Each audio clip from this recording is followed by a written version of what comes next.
Honorable ministers, just met with Tatiana. I have to say that it was a wonderful cooperative meeting that told us a lot about what can be achieved for women and girls around the world. So thank you so much for this meeting.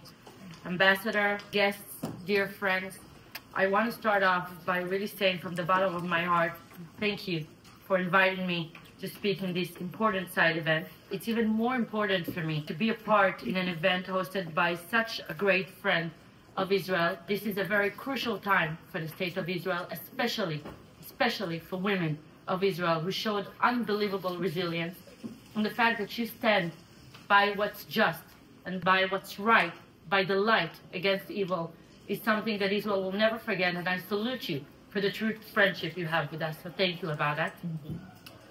I want to stand before you today as a representative of the state of Israel, speaking on a matter close to our hearts, the mental health of women in our nation, a cornerstone of our families, communities, and society.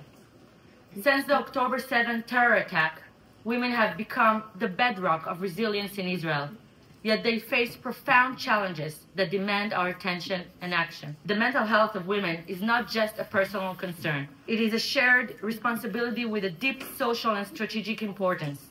In times of crisis, like the ongoing Iron Sword War in Israel, women in Israel, particularly in the southern and the northern regions, bear a heavy burden. The constant threat of conflict, the loss of loved ones, displacement, and the weight of uncertainty have left many grappling with anxiety, depression, and trauma, like it happens around the world in many conflict areas. A survey by the Office of the State Comptroller in April 2024 revealed that more women than men are experiencing symptoms of post-traumatic stress, depression, and anxiety.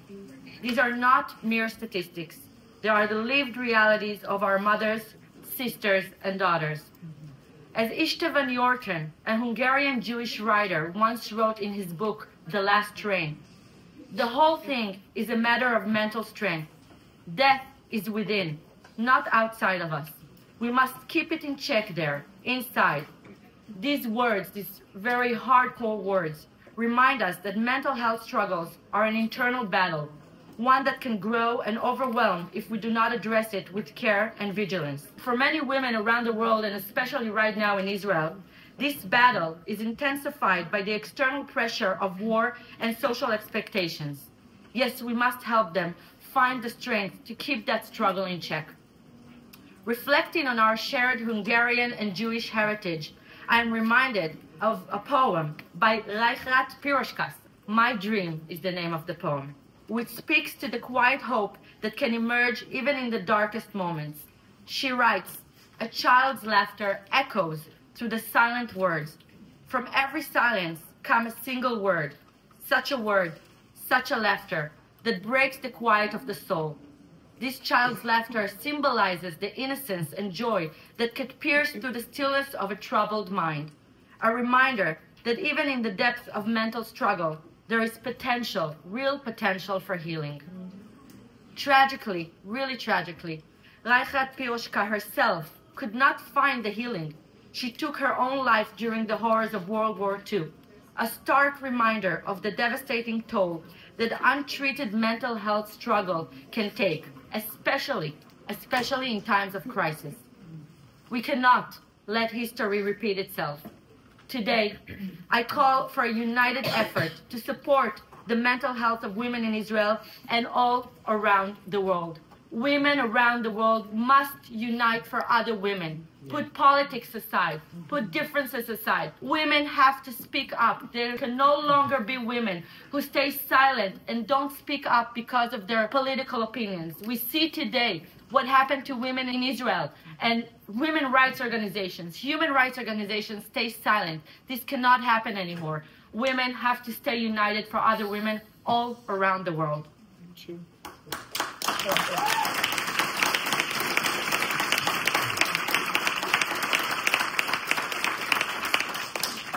We must raise awareness about recognizing and preventing mental health challenges, ensure accessible treatment, and build communities where women feel safe to seek help. I want to tell you on a personal note, I'm an only child to a single mother. My mother, who's 80 years old today, raised me all alone. She was a daughter for a family that endured violence, and still she managed to bring me to where I am today. This could not have happened without other women friends who helped her. And this is what women communities can achieve for each other. I was not supposed to be a minister in the government of Israel. I was supposed to do a lot of other things. But I am a pure example of what women's solidarity can achieve together. Arab women, Christian women, Jewish women, all women around the world. This is the message I want to pass through, and I couldn't find a better place than the Hungarian team here. So thank you very much.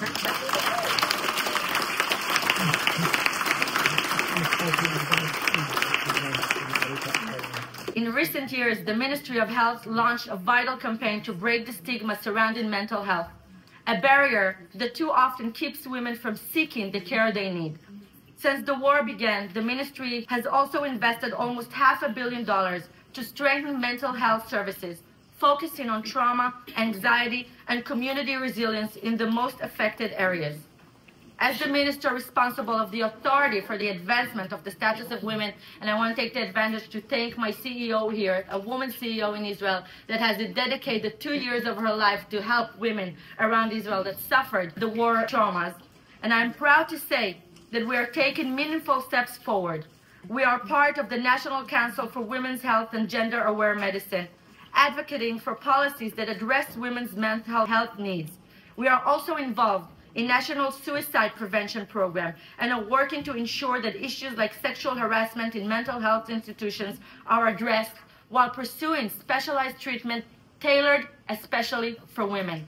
And the meetings that we have with ministers around the world make this world better for women. When we exchange information, that's what achieves help for women tailored especially for what they go through. And we have to understand, this is a different world now, this age. What women need today, they couldn't even dream to speak up 20 and 30 and 40 years ago. So this is the time to share knowledge, because knowledge is power. And who knows better than women how to share knowledge and make it happen?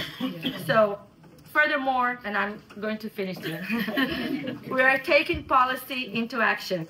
The authority under my ministry has established women's leadership houses in 42 localities. I can't even begin to tell you what it means for a woman to have a house of really someone that pushes her, that helps her, that listens to her. Creating spaces for empowerment and connection. We've also launched Women IL, a platform for sharing knowledge and fostering resilience.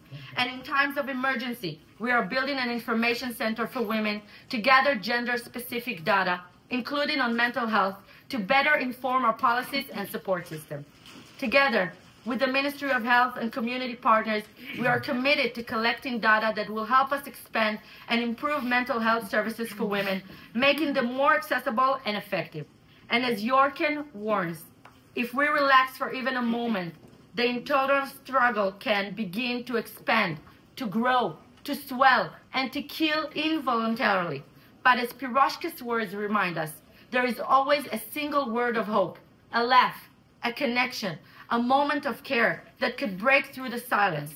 Let us honor the resilience of women in Israel and around the world, and the legacies of Hungarian and Jewish voices like Piroshka and Yorkin, by ensuring that no woman faces her mental health struggle alone ever again. Together, only together, we can build a society where every woman's soul finds the laughter it needs to heal. Thank you very much.